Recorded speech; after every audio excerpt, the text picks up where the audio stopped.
Let's always drink the good stuff. It's about food, art, travel, music, culture, lifestyle.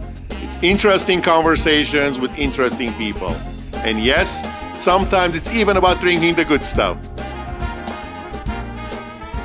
We are very fortunate today to have with us a musician extraordinaire, a band leader, and an internationally renowned artist, Ara Dabandjian. Ara, welcome to the podcast. We've been trying to have you here for a while. You're a very busy man. Thanks for coming in. Great to be here. Thank you for having me. You know, as I was preparing for this interview, I just realized that this year is the 20th anniversary of the Element Band. Mm-hmm. Okay?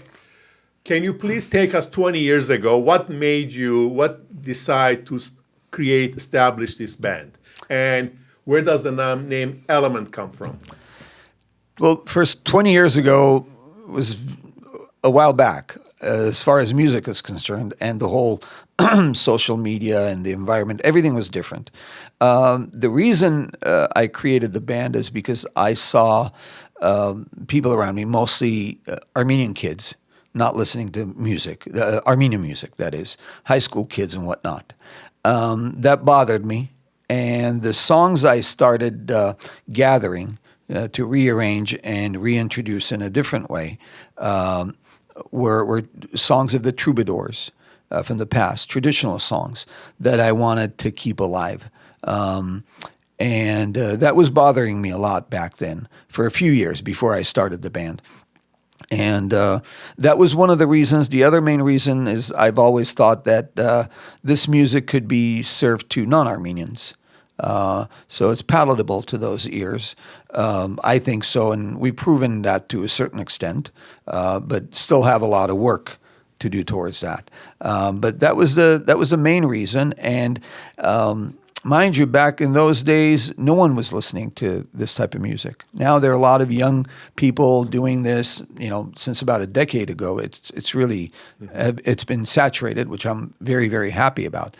But back when I started, even the kids in the band, and I say kids because they were mostly, 20 years younger than me, and one of them being my nephew, okay. Pushed back. They didn't want to do this. They wanted to play, rock. They wanted to do hip hop. They wanted to do other things. And I convinced them that this was the right path. And you had a second part to this question. Where does the name Element come from? Where does the Element? So it's interesting, again, because of the different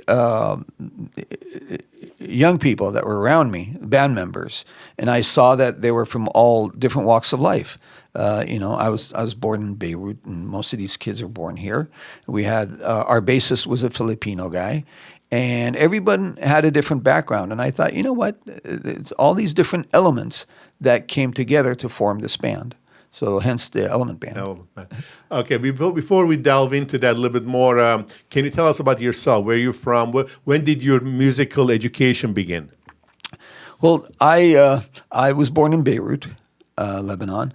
I grew up in a family filled with music. So my father played the accordion and the mandolin. My mother sang. My maternal grandfather and grandmother played instruments, accordion, mandolin again, whatever was around. No one was professional. Everybody just sang and played at home. So I grew up in that environment. But I'm the youngest of five. Okay. But I'm pretty much the only one that picked up music. The mandolin, or the banjolin to be specific, my dad's banjolin, I would steal from the closet at the age of 3 or 4, and then they brought an accordion at home for my oldest sister, and I would steal that, and finally they gave up, and they handed the accordion, put it on my lap, and said, "This is yours," at the age of 8. As far as musical education is concerned, so my mother signed me up for the conservatory in downtown Beirut, and the week after, I think the whole city blew up. So that was the end of my, and the end of that, unfortunately. And then we immigrated to the U.S., and things were tough for an immigrant family. And back in 1978, right, we immigrated to Philadelphia and then later to California. But I really didn't study music. So all that I've done is pretty much I do read music. Okay, I was going to ask that. I do read music, but I'm not a sight reader. I'm mostly by ear. And everything I've done is more intuitive rather than any specific following any specific method or structure. So when you are rearranging music, is it by feel, by hearing it, how does that work? Yes, it's all in my head. It's all in my head. A lot of this, before I decided to become a musician, I had a business and whatnot, so I used to travel in the car a lot and used to arrange a lot of this music in my head. But now, decades later, I do arrange everything intuitively when I sit and start bringing instruments together. And but the ensemble is vast, as you know, 12 people in the band, and a lot of people ask me, well, how do people know what to play? So what I do is I record things, and then I give it to my right-hand guy, and he transcribes it to musical notes, and then we hand that out. So basically, who, not how. Yes, there you go. You've got to find the right people. Yes, absolutely. I agree. So, yeah, I arrange everything, but I record and then give them their parts. I would think that nowadays, with the help of computers and software, it makes it easier, right? Much faster, yes, absolutely. So there are softwares where you can actually just play the keyboard and it'll notate for you. But it's not that simple. It's a little more intricate. You really have to know how to write music. It's a little more complicated than just playing the keyboard and for recording. What instruments do you play? I guess my main instrument has been the accordion. Yeah, but I've seen you do that many times. I play the mandolin, whatever comes my way. The mandolin, the oud, saz, the accordion, obviously, and the piano, the santur. Other string. What's a santur? Santur is a hammered dulcimer. Okay. So it's similar to a canon, but you hit it with these sticks, these, hammer sticks. And I play some percussive instruments. Like I said, whatever comes my way, and I'm always looking for new instruments to play. Is there a short or long transition period in order to learn the uniqueness or intricacies of each instrument that you're picking up for the first time? Yes, there is a process because especially with string instruments, they're tuned differently. For example, a Portuguese guitar, let's say, is tuned very differently than the guitar that we're familiar with. Really? Yes, very, very differently. It almost looks like an oversized mandolin. It's a beautiful instrument. And then the oud is completely way off the guitar. So they're very different in tuning. So it does take a time to not only get used to that, but also get used to the feel of the instrument. I'll give you an example with the oud, for example. So there's an electric oud, which is made by this one company, a Canadian company, which is they did a beautiful job in replicating the oud. The sound or the feel? The sound. It looks like a guitar. So it's made for a guitarist who can actually produce the sound of an oud. And I tried using... It's got 6 strings? No, the oud has 11. 11, okay. Yes. All right. Okay.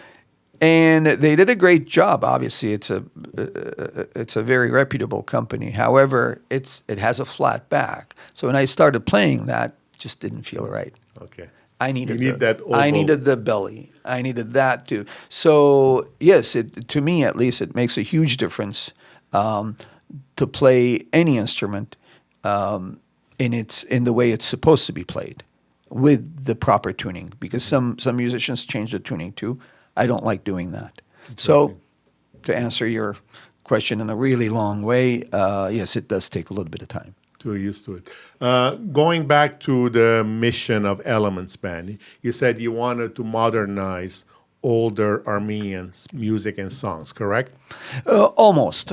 I didn't necessarily want to modernize, but I wanted to make it palatable to the ears of the the youth. So here, I can explain this, describe this way. So when I was growing up in Beirut in the 70s, we had a lot of music from Soviet Union come through, and we listened to those huge orchestras and Armenian whatnot. music you're Armenian referring to. music, yes, I'm referring to. That's what I grew up with. And as you may be familiar with, some of the local boys who sang. But in the 80s and the 90s, that started getting very stale to my ear. It was very dear to me at one point. But I was introduced to, in the 70s, this group called Hartar. It was a duo who came up with these arrangements with two guitars mainly and maybe a cello or piano somewhere. And that was very new to us, and that blew me away. I'm like, wow, this is music. So, when I started Element Band, the whole time I was thinking, we need some sort of revival like that because kids can't relate to this music. Even young adults can't relate to this music anymore. The instrumentation and the arrangements are so, stale.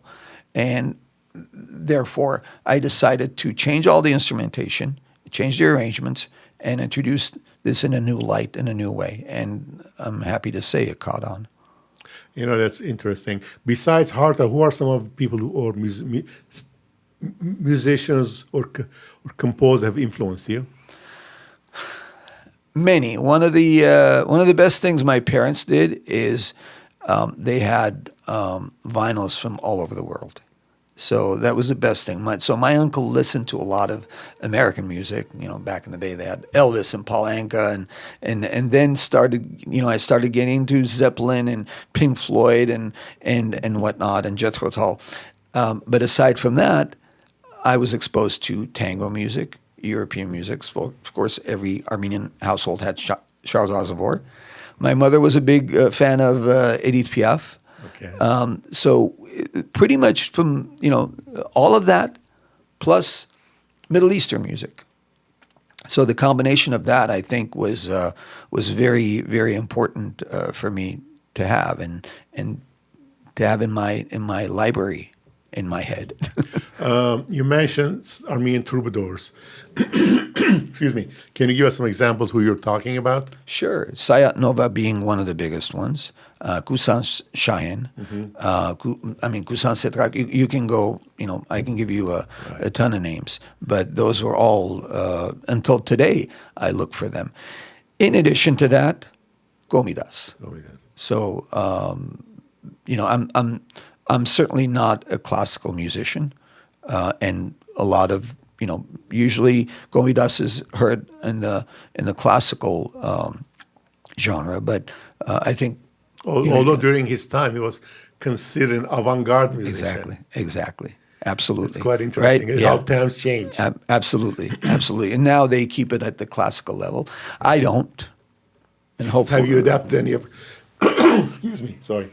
Have you adapted any of Gomidas's music? Yeah, we've done a number of them. I've done a number of them, both instrumentally and with vocals. Do you sing also? I haven't so far, but this last concert we had, again, you mentioned the 20th anniversary. We had the 20th anniversary concert at the Ford, and I did sing. And much to my surprise, it was received well. That's great.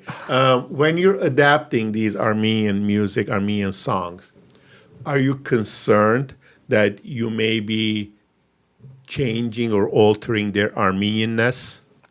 Not at all, because I haven't. I think that's one of the keys to my success in this. I'll back up a minute and say when I first started 20 years ago, the first album we had, I had a few people come to me and criticize and say exactly that and what are you doing and this and that. But that lasted maybe a few months when their kids started listening to it, and that silenced them. I don't believe I do that. I make an effort in keeping the essence and the integrity of the composer is very important to me. I hope to add to it, not take from it. And my aim is, my goal is always to make it better. Okay. And given the source that you're getting your music from and modernizing, altering it to your taste, to your style, do you think we have enough of music, enough inventory to make a lifetime of music from those sources? We do, but that doesn't mean that limits us. And I compose also, and in our albums, I have my own songs included. We should never be limited. I agree. That's wonderful to have that and keep that. I think we need to keep adding to it, and tastefully. So new work is very important. Again, yes, that sounds kind of contradictory that I say that, but again, my purpose is to save all those songs. Okay, make sure they last and future generations listen to it. However, that doesn't mean I want to limit myself or anyone else to add to that. As a matter of fact, my goal is to add to that and hopefully, measure up to those old standards. Yeah.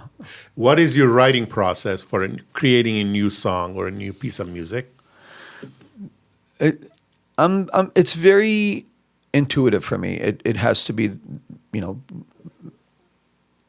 one gets inspired by many things. You could be in a specific location and you get inspired. You can meet a person and get inspired. It's inspired based. I think same as an artist who paints. I think different things, different experiences inspire us and encourage us to do something. It could be something that happens today, and I go at night and start, writing a song. A song but a podcast.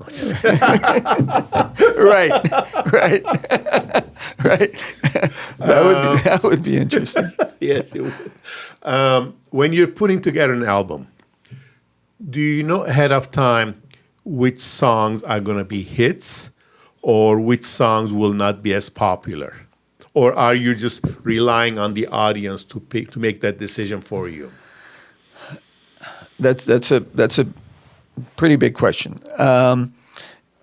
That could be answered. All of those could be true.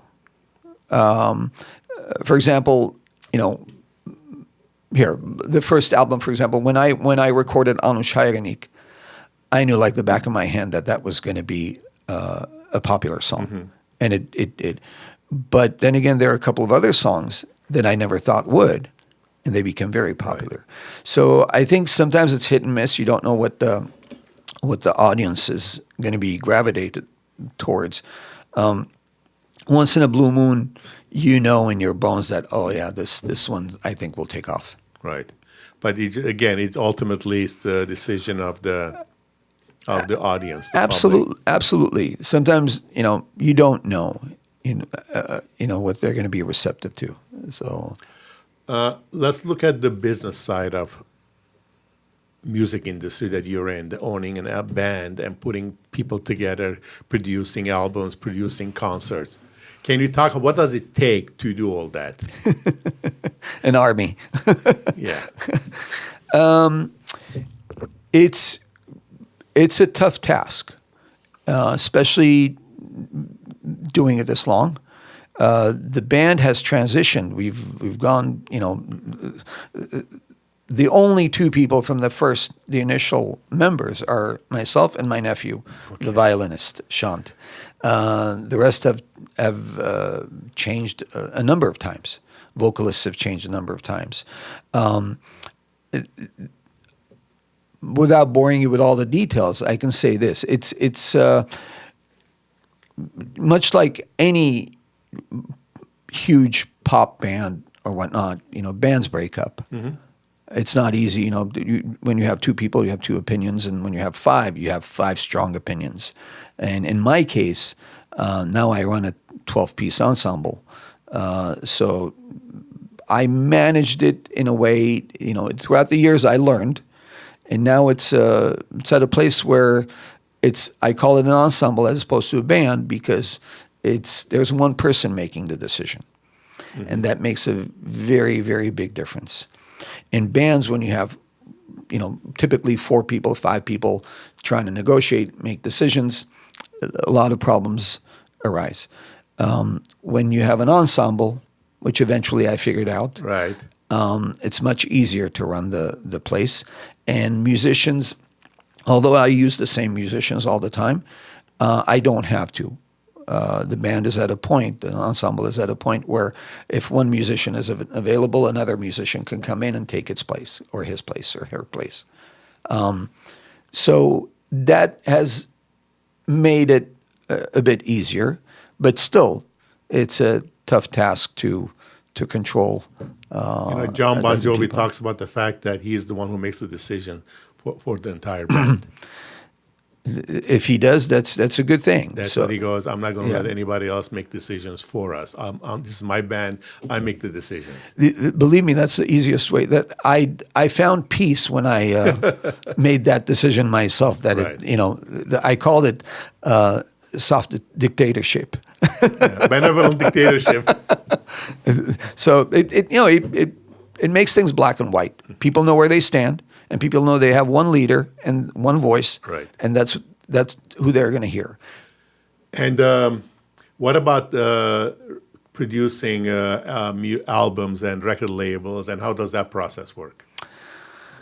I can't claim that I know much about that because we're not signed by any label. We never were. I've been a self-producing entity for all this time. I learned along the way. Nowadays, of course, 20 years ago, even though the transition was happening, record labels were still big and signing contracts and whatnot. Now that's non-existent unless you're a huge pop star or R&B star. In our case, much like most musicians these days, we self-produce and we self-advertise and market and whatnot. This is where you start wearing all the hats. And in my case, unfortunately, when you're trying to do everything, you don't really do the best job in each category. So we struggle with that. I struggle with that until finances play a huge role. Sure. And luckily, we get sponsored. We have, I have people who believe, staunch believers in my music and work. So that helps. Basically, that's how I've operated. And nowadays, people don't actually buy CDs anymore, right? They just download things Right. from Apple, from wherever. I don't even know if they download it. I think people just stream. I think most people I know they're either on Spotify or YouTube stream. And you're getting pennies on that?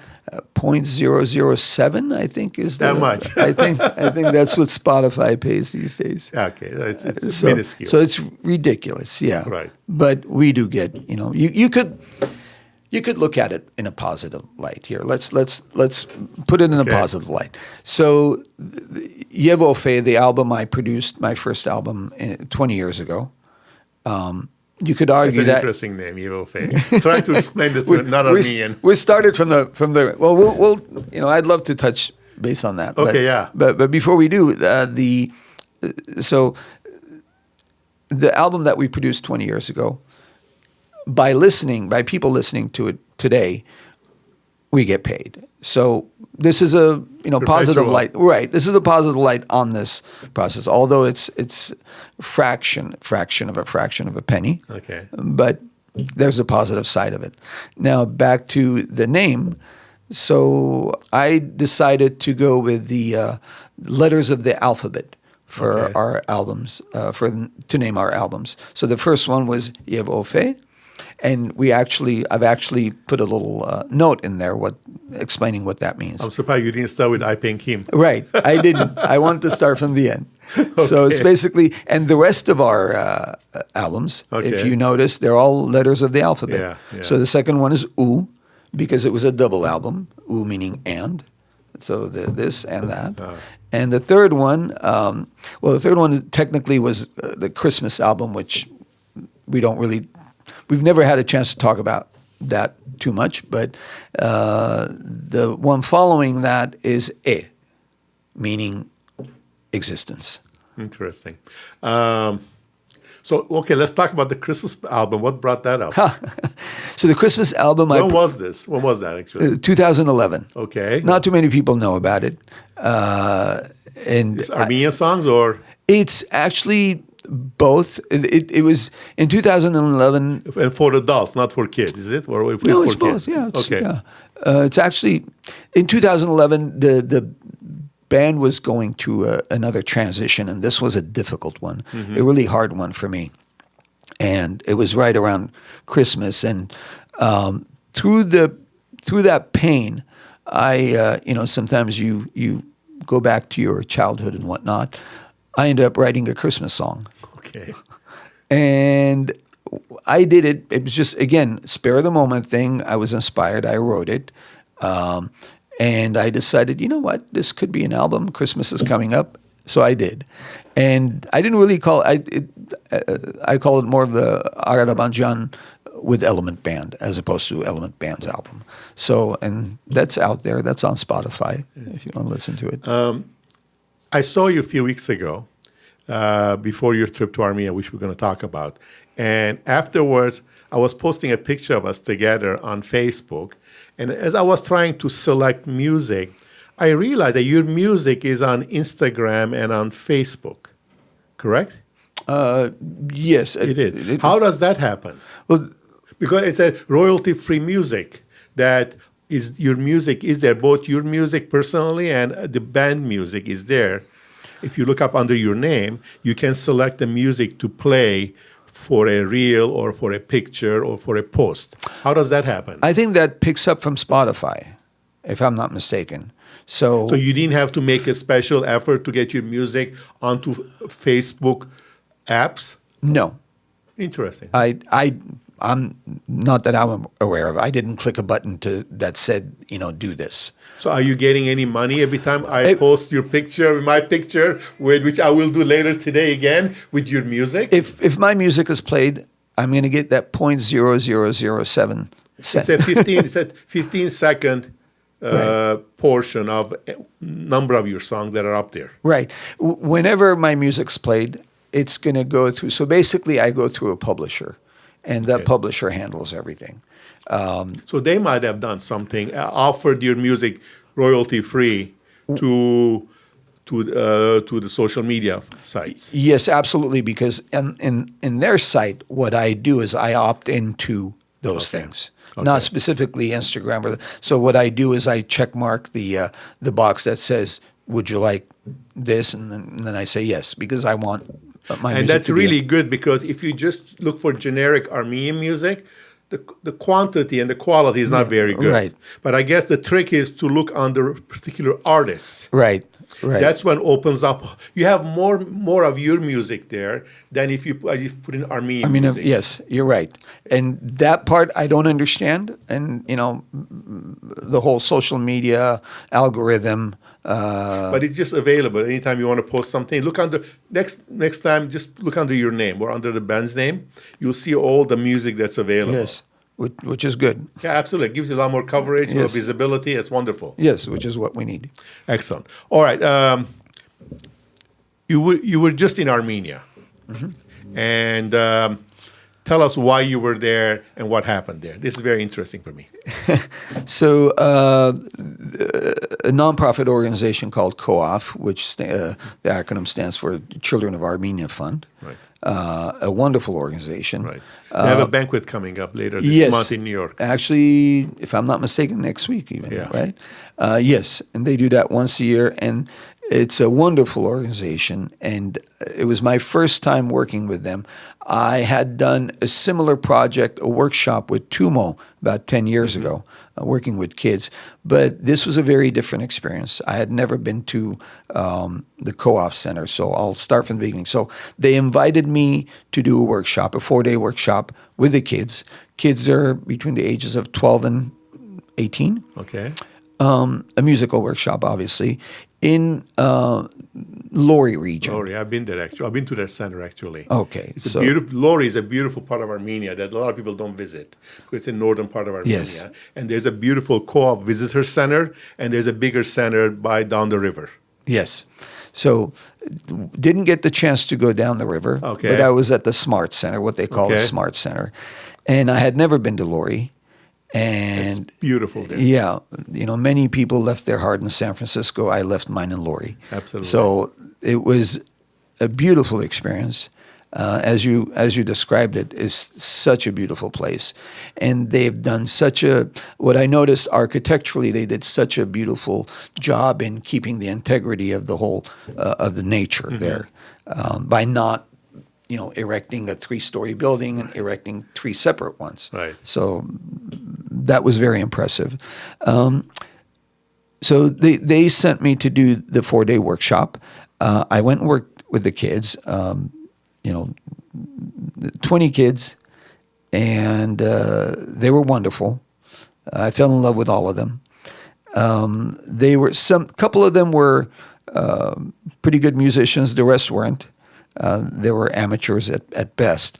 But I formed 3 different groups, and in the first 3 days, I had them compose their own songs, each group, and arrange their songs, and learn how to work together and learn how to be in a band, just have the experience of being in a band. And on the night of the 3rd day, I broke in to them that I wanted to have them perform live the next day. And they have a little amphitheater there, so they performed live. So the 3 different groups, and it was received very well. And as a band leader, as a musician, what did you have to do to? Obviously, when you're putting a group together, you want to make sure that they have similar experiences, similar knowledge and abilities to play music or sing. Is that what you did? Put similar people into groups that are matching with their talent and abilities? Is that how it works? I made it very simple. So the first day I gave out 3x5 cards. I had them interview each other and to find out who they were. And based on that, I realized, most, really not only did not play music every day, they didn't have an instrument at home to play. So I needed to figure out who I was, working with. And then once I found that out, I asked them what genre they wanted to play in.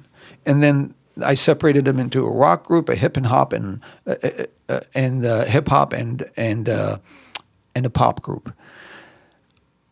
Once there, then I discovered what instrument each person plays, whether they sing or what they play, and a number of them played more than one instrument. So this is how I formed the band and had each person do something. And once that played, we had 3 guitarists in one group, so we had them all play guitar. So it had a different sound. And then I let them do the rest themselves. They were arguing, which was a good thing, which is what happens in a band. So basically, it kind of carried itself. And what's going to happen next? Do you think they're going to continue, or they need that adult supervision, so to speak? I think my goal and my purpose for being there was to expose them to this experience. The rest is up to them. If they decide to be musicians, then they can take that route. I did expose them to that. That was the purpose of my workshop. Is here's what a band looks like, and this is what it feels like, and this is what you're going to go through. Do you want to do this? Interesting. Okay, it's a good experience and a good way for them to see how things are supposed to happen. Right. One of my I love music, and I love your music. I love all kinds of music. One of my favorite genres is jazz music. And I primarily listen to jazz in the car anytime, any opportunity I get. And specifically, I also love Armenian jazz, which is a subgenre of that. Tell us about, what do you think about jazz music? Are you a fan of it? And Armenian jazz is a sub-part of that. I'm a huge fan of jazz music. However, I can't claim that I know, all the artists on the list. But I too appreciate jazz music. Of course, Armenia is on another level when it comes to jazz music, because during the Soviet times, pretty much, they played that Right. more than anything else. And a lot of incredible jazz musicians have come out of there. To kind of veer that to a different direction, I'm a huge fan of gypsy jazz music, which is called the jazz manouche in France. So gypsy jazz is a bit different. Okay. So I'm going to look that up. I wasn't aware of that. Please do. I think you'll enjoy it. It's not the jazz music that you grew up with. However, it's I think you will not like it but love it. I'm a huge fan. Django Reinhardt being the master of that. I did play some of that, but again, I will not claim that I'm a jazz musician, but a lot of fun. Interesting. There's a very famous jazz club in Yerevan called Malkhas, which I had the pleasure of going there. And last time I was there, it was just a beautiful setting. Unfortunately, I didn't have a chance to meet him. He wasn't there that night, but it was a great opportunity to experience that whole Armenian genre of jazz, and as a matter of fact, if you watch our podcast from the beginning, there is a piece of Armenian jazz that opens up every of our podcasts. Nice. I'm a big fan of that. Right. And to your point earlier, though, as someone who's dedicated his entire life to music, plays music as a band, and you're not very well versed in reading music, I don't know if you ever heard of him. His name was George Avakian. George Avakian was the biggest jazz producer in the 50s, 60s, 70s. He produces anybody and everybody from Miles Davis, Sinatra, and he did not read a single note. Yeah. I've had a chance to meet him. Right. An amazing guy with amazing stories about all of these jazz musicians, and he did not read a single note. With jazz, here's the thing about this discussion I've had with many musicians, especially the ones around me who studied music all their lives, and they sight read incredibly, and a lot of them envy my position because this is according to them. I'm not tainted by all of that structure. So, as you mentioned, George Avakian, absolutely, and there have been others as well. I think people like us who didn't study music are not. We don't have those shackles on. I think that's liberating. It is liberating, at least from their perspective. This is again according to the musicians around me. Sometimes, there have been moments in the past where I was felt intimidated, like, oh, you know what, I don't read. But I learned that it's not really what is in my head.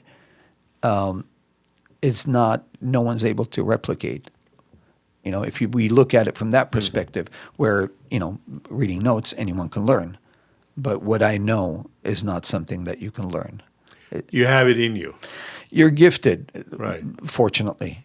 People like Mr. Avakian and others. And he was a very gentle man. He had some amazing stories. Right. He came to Los Angeles a few years back before he passed away, obviously. And it was a great weekend we spent. And we met some other jazz musicians who he had influenced, who knew him, obviously. And it was a fantastic weekend. Where do you see the state of Armenian music, whether in Armenia or in diaspora? I'm not sure I understand it completely. Where do you see as far as what's coming out, music that's coming out of Armenia right now, or from diaspora artists who are in the United States or Lebanon, what have you? How do you see the state of quality, the level of music? There's good and there's bad, but I see it in the most positive light because it's being created. Mm-hmm. As long as there's creativity, I think it's great.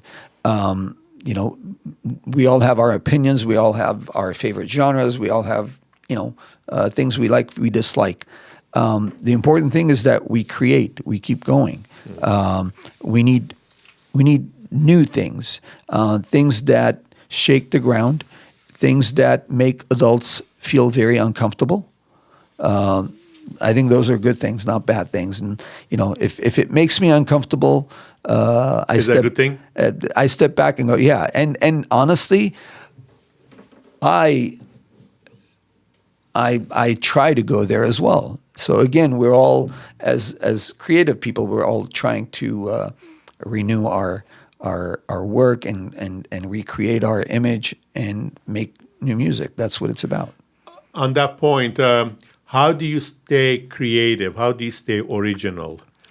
And for your sake and for the sake of the audience? Well, that's the age-old question, right? That's something we all, not just in the Armenian world, in the world itself. Correct. We're all faced with that challenge. And how do we stay creative? And some of us are gifted. And relevant. Yeah, and relevant is the whole, and be able to, again, relate to the young people, because that's the future. You can't just stay, even with my own work, I will sit here and criticize myself first before I point fingers to anybody else, is I need to also go in new directions, and I try that every day. And the idea is to appeal to the younger audience, because that's where the growth is coming from, so to speak. That's one way of looking at it, but from a creative perspective, just create something new. That's, as creators, that's what we do. We want something new. We want something exciting, something that's not done before. And that's a big challenge, obviously. And as a creator, how much of the work that you create you put out there? In my case, I've put out there maybe 2% of what I've created, and that's very sad. And it's something I'm working on. Why is that sad, and why is that? It's sad because my work should be out there in the public. People should listen to it. And in my case, my excuse is that I'm doing this and I'm doing that, and I'm chasing after paying my mortgage and this and that. So juggling just life itself. But again, it's simply an excuse, and that's bad. But I'm talking about actual musical work that you're creating. Are you putting everything out there, or you just you censor yourself, you filter yourself, saying, "Oh, maybe this is not how it's supposed to be. Let's keep this in. Let's publish something else instead, or something different, something new." Is that a filtering process you go through when you're creating music and saying, "This is good, this is better, let's put that out there"? There's always that, but in my case, that's not necessarily the case. In my case, I simply need to put stuff out there. Yes, I am particular. I am picky about what I do, and it takes me longer than other people to let go and say this is good enough. However, I'm also changing that because my close friends have told me that I need to. Oh, good. But with that in mind, I have 3 albums in mind for next year. One of them being Element Band, and 2 of them my own works. And I think it'll surprise people, some of the stuff that I have. And the reason they're under Element Band, because the genre is different? Well, Element Band is Element Band. Right. I keep that separate. But with my own stuff, for example, I have an oud album coming out. Okay. An album only, with my own compositions and some covers. And then I have a borderline classical work that I need to produce. And you think there is a big enough audience for an oud album? I mean, I just want to know. Or the thinking is the internet is so big that it'll find its audience? Here's the problem with me. I never produced anything in order to gain popularity or make money, and that must seem so strange to hear for some people. I understand that. And sometimes it's unfortunate because we all have to make a living, but even with the works that I've said I would produce, it's never based on this is gonna get popular and I'm gonna make this much money out of this. Fortunately or unfortunately, That's not the case with me. I think that's I do things similar in our business. There are some wines we sell here that I know it's not very popular wine, but they're great wines, and I want to make sure we have them. Right. That's similar to what you're saying. Yeah. I mean, you're a true believer in what you want to do in yourself, and you want to make the best possible oud album. Yeah, I always thought if I quit all of this and made a pop album, I have nothing to worry about financially anymore. But I think I still haven't evolved to that.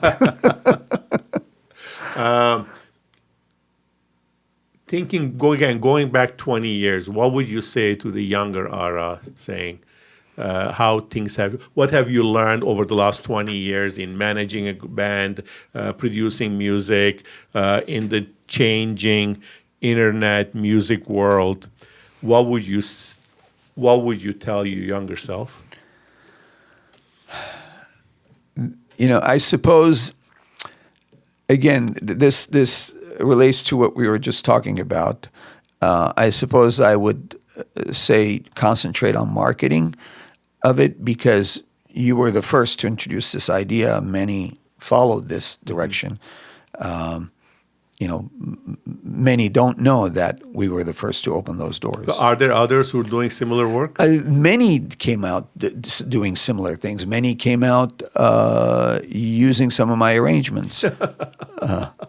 That's funny. So, but I think instead of being upset about that, I'm proud of it, and I'm glad they're doing it. I'm sure, thinking about it objectively, I'm sure I used some others. I was influenced by other artists. But there's a big difference between being influenced or being copied. Right. But it's okay. I think it's great that. The way I think about it, it's great. They're creating music. They're creating Armenian music. This is wonderful. So if I was able to contribute to that, so be it. And other things I would say to myself, to my younger self, is probably would have managed the band differently in the beginning. But I guess everything's a learning experience. Yes, we learn, and hopefully we don't repeat the same mistake twice. Exactly. So that's the track I'm on. Wonderful. So you said you have 3 more albums coming up next year? That is my goal for next year. Any concerts? There'll be at least one big one. Usually we have this habitual thing at the Ford Amphitheater that we've done for the last 20 years. That's good people to work with? Wonderful people to work with. So it's actually being run by LA Philharmonic these days. We've had a good rapport, and they like having us there a lot. Do you also play for smaller clubs or audiences? I do play for smaller audiences. It's mainly, it's whatever comes our way. I haven't chased it too much. Do you think there will be? And do you travel within the U.S.? We have. Is that a good way of garnering support among different communities? They are, but it's been tough, especially with Element Band, because the communities don't have enough. They're not able to afford it financially, especially a big band like ours. A lot of times we have to wheel and deal and maybe take 5 or 6 people, or sometimes. And you need that big ensemble to produce the music you want to produce. Exactly. In order to do it the right way. If you really want to see, and this is what I explain, if you really want to see us, you want to see Element Band, you want to have a dozen people there, then we represent it well. So we shortchange and whatnot, and that's exactly what happens. We shortchange them in music as well. And this is something I explain over and over, but it's challenging, let's say. But eventually, I haven't given up in 20 years. I'm not about to give up yet. But eventually, good sponsorship and good funding will take us places. And I believe we will do that. That's good.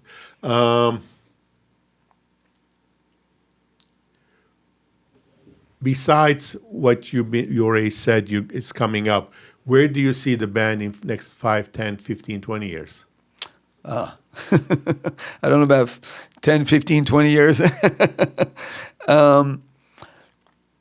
I see the band, hopefully the band will be around 5-10 years from now.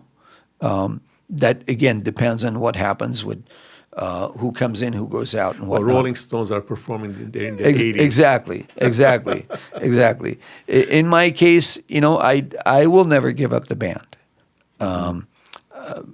So this is an ongoing thing. I see us as the turtle and the hare. Yeah. So we're the tortoise. But I mean, obviously your music is evolving also, correct? Yes. And it's going to evolve even more so depending on what inspires you 5 years from now and 10 years from now, and depending on what's relevant at the time, correct? Yes. It will evolve. It will add, new compositions, but it will also, you're still going to have people who are yearning for those old songs. We have 100 years later. Right. So I think... And the challenge is when people go to a concert, they want to hear the hits. Absolutely. We sometimes some of my vocalists are very tired of singing the same songs, and I try and explain to them, just like you said, Paul McCartney and the Rolling Stones have been doing this all. Right, they've been playing for 60 years. Yep. Same song. So you have no right to complain. Correct. But it is challenging. I can understand the repetitiveness. The artist part of them. Right. But from my perspective, I don't mind playing it a million times. As long absolutely. as I mean, that's what I think you're in the business of educating, informing, entertaining your audience, as well as my band members sometimes. Well, that's an added responsibility that you have to come with. Well, I wish you continued success. Thank you very much, Ara. Thanks for coming in again. I wish you continued success. And remember, always drink the good stuff. Cheers, everybody.